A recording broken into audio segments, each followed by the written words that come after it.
Morning guys and girls, Mitch of the bushveld here. Join me today as we have a look at the blackjack. Stay with me.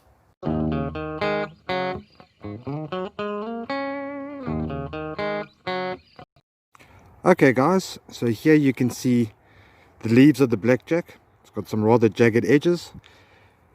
The flowers are quite distinctive, and as they get older and they start popping out these seeds, these are the annoying bits that stick to your clothes. Now, some people do get a bit confused between the blackjack and the gallant soldier. Here you can see the flowers of the gallant soldier. The little yellow center with 5 little petals sticking out. Once you see the difference, it's quite easy to tell them apart. Now the blackjack, often hated because of the little seeds that stick to your clothes, is actually a very beneficial plant. The entire plant is edible, from the flowers all the way down to the roots. It can be eaten raw or boiled up in a stew.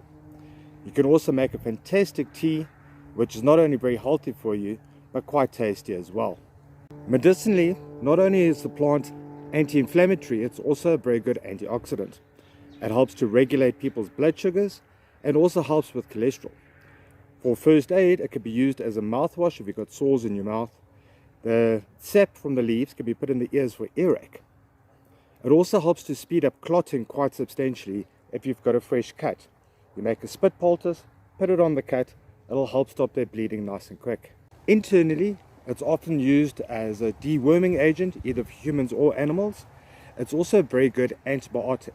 So any kind of illness that you get when you're out in the bush or even at home, you can make up a tea of this, drink it, and it'll help flush out your system. Don't forget to like and subscribe. Stay tuned for the next one.